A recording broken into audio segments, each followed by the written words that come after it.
could spot where these goats bedded down. And then, of course, there were logging roads you could get up behind them and then come down the mountain at them. And it took us a while to get used to where to stop and get out and start hiking and stuff. After the second year, of course, we knew the mountain pretty good. So, but one thing lucky, we never got skunked. We always got our goat. Yeah. Sometimes you only get one, but most years we got two. One year, Florence's dad, their father-in-law, decided to come with us, and he got a tag also. So that year we got three, fortunately. And we took pictures that year, which ended up in the Penticton newspaper. Yeah.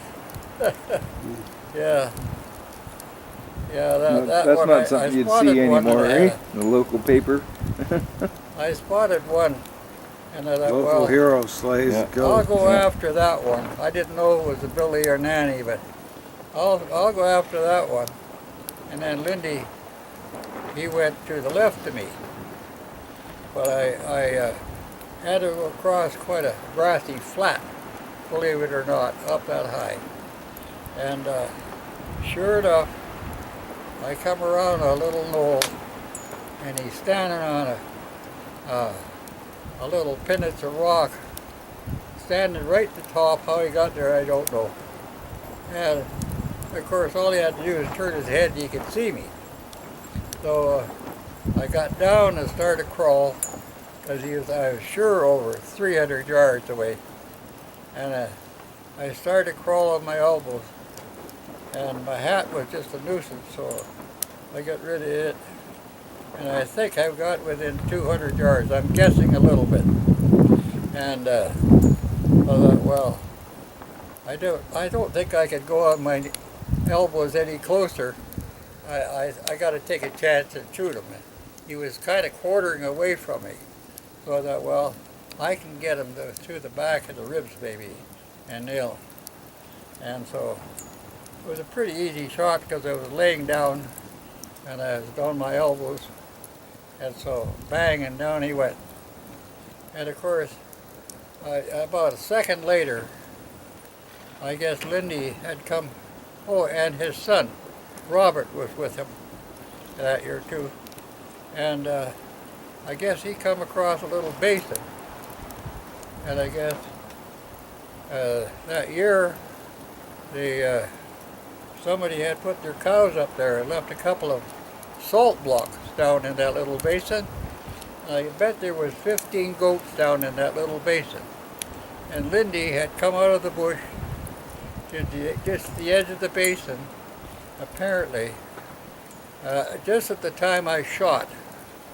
And he just happened to look down at the basin, and here's all these goats. Well, he started to shoot right away. And he wounded one. And of course, as soon as he shot, Lindy yelled at me. I could hear him, just barely hear him. And I knew mine was down. So he says, I've wounded one, but he couldn't get a second shot because there's too much bush. And so I went charging over there. And of course, we followed the bud trail. And of course, he got into the darndest canyon you ever saw. Finally, lucky enough, we got close enough, we got him. And so then, yeah, that's right. That year was the year we decided we weren't going to skid them back to the road, because you take all the hide off their front quarters, and we wanted to get a head mount. Every year we kept saying, you know, if we get a nice pair of goats next year, we get a head mount. Well, this year we're going to do that. So anyway, we had both goats down by 8:30 in the morning. And so we had backpacks with it. So we'd tie one goat to both pack sacks, side by side.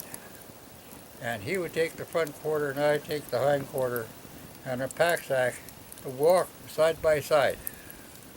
And that ain't easy, because he's a little taller than I am, and of course he's got his hitched up because they're so deep in the chest, you know. So anyway, we got one up, and we didn't know if we were going to get the other one.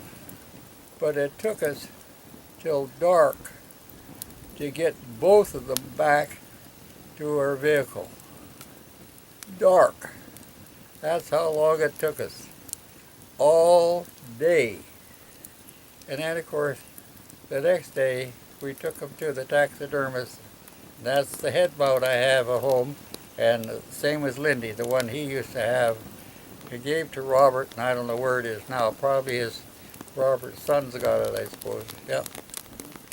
Yeah, so. Oh boy. Yeah, fun and games.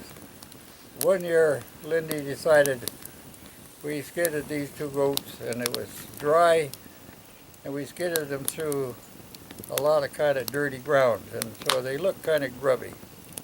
And of course, there's a river right there near the road. I can't remember the name of the river. And he decided it'd be a good idea to wash them. And so, of course, I thought, well, pretty steep to get down there. Well, we got some rope. We'll lower them into the river and swish them around. Well, time you lower them, that's not so hard. By the time you get them soaking wet with all that hair and fur on there, my goodness, you got to be triple the weight, I think.